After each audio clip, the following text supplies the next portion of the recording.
Welcome back to the channel.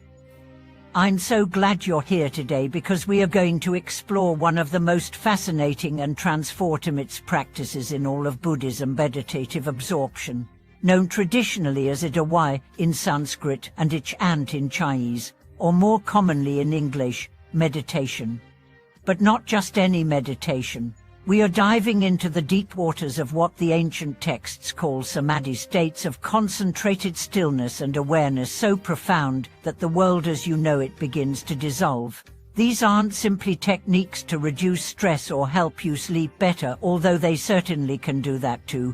This is about shifting your entire experience of reality. If you've ever wondered what's beyond the thinking mind, beyond the ordinary senses, beyond even your identity, then this exploration is for you.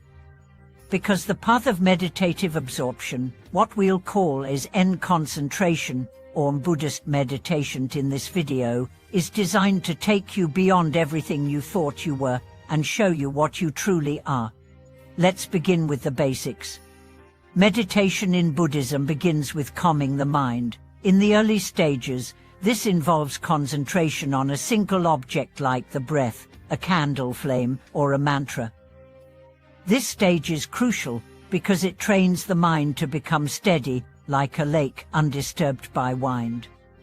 Thoughts will come, of course they always do, but with practice, the waves of thought become smaller, less frequent. The breath becomes deeper.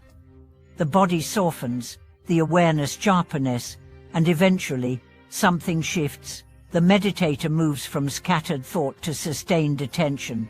This is called the first jhana, the first stage of deep absorption.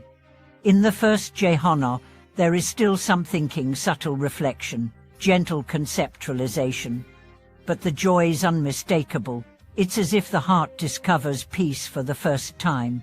The body is flooded with pleasure, not the pleasure of stimulation, but of release. The sense of effort disappears. You're no longer doing meditation, you are simply resting in awareness. From there, the meditator can enter deeper jhanas. In the second jhana, thought fades away completely. Only joy and one-pointed focus remain. In the third, joy transforms into contentment, serenity. And in the fourth jhana, even this serenity becomes equanimity, a state of stillness so pure that the mind is like a mirror, reflecting all but clinging to nothing. But the path doesn't stop there. Beyond the fourth jhana are the so-called formless absorptions, states of consciousness that defy ordinary description. The meditator can experience infinite space, an infinite consciousness, then the absence of all things, and finally, the cessation of perception and feeling altogether. Imagine that not sleeping, or unconscious, but a living awareness so refined that even duality vanishes. This is the domain of the arupa jhanas, where boundaries collapse and only pure knowing remains. What's astonishing is that these states aren't mythology. They have been described by monks, nuns, and yogis across centuries and cultures, people with no contact, no collaboration, yet whose experiences align with uncanny consistency. In modern times, neuroscientists have even attempted to study these states using free scans and EEG machines. They found that in deep meditative absorption, certain parts of the brain, particularly the default mode network, associated with self-referential thinking, go almost entirely offline. Meanwhile, regions linked to awareness and attention become extraordinarily active. To put it simply, the self disappears, but consciousness remains. What the mystics described thousands of years ago is now being confirmed, in part, by science. And yet, the ancient Buddhist texts go even further. They describe what happens when the mind becomes truly still, not just in terms of altered states, but in terms of awakening. When the surface of the lake is calm, the bottom becomes visible. And what the meditator sees is the nature of mind itself. Not a thing, what a substance, but a clarity, a knowing, a space that contains all phenomena without being any of them. This is where meditative absorption becomes more than a practice, it becomes a path to enlightenment. The samadhi states themselves are not the goal, they are tools, powerful tools. But the ultimate insight comes when the meditator realizes that even these blissful states are impermanent, conditioned, and empty. They arise based on effort, attention, and intention. And like all conditioned phenomena, they pass away. The great realization is this: if even the most sublime meditative state is not the final truth, then what is?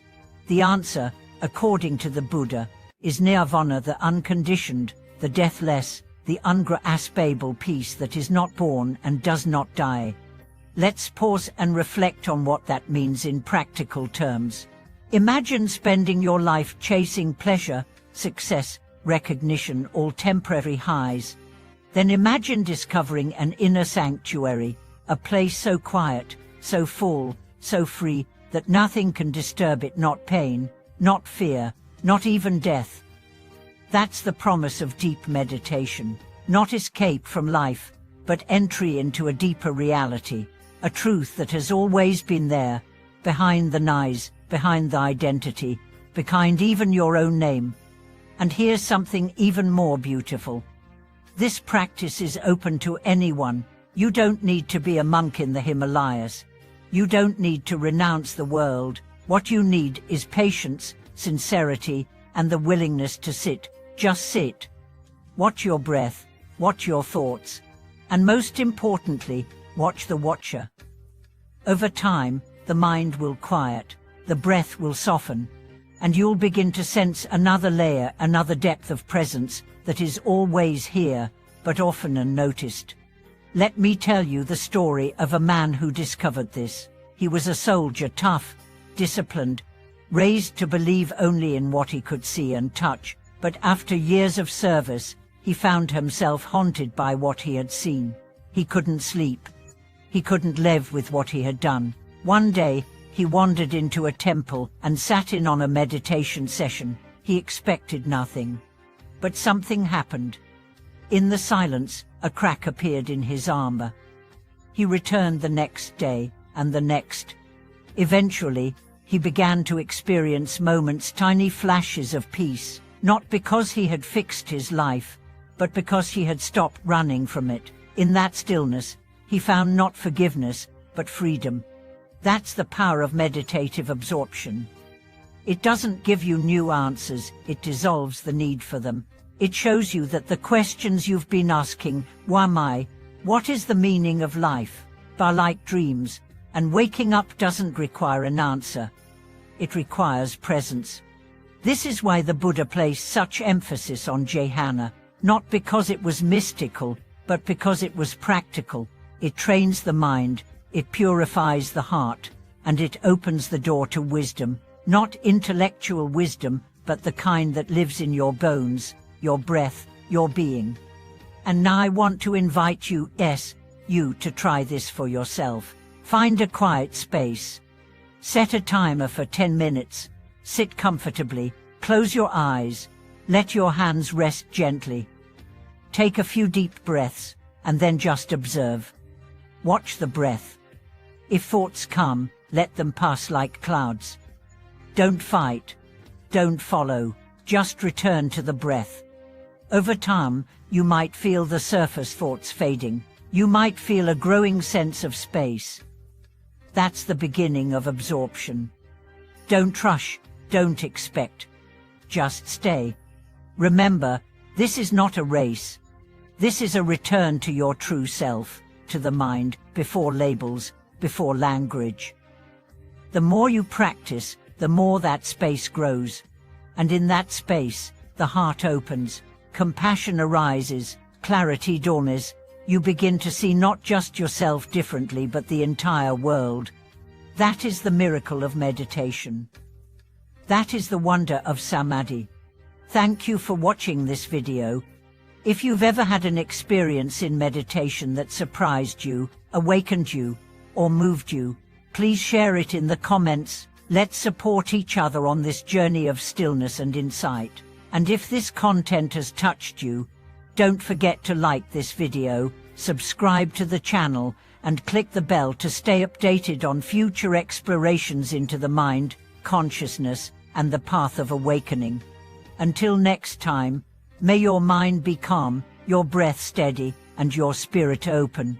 Keep sitting, keep watching, and keep waking up.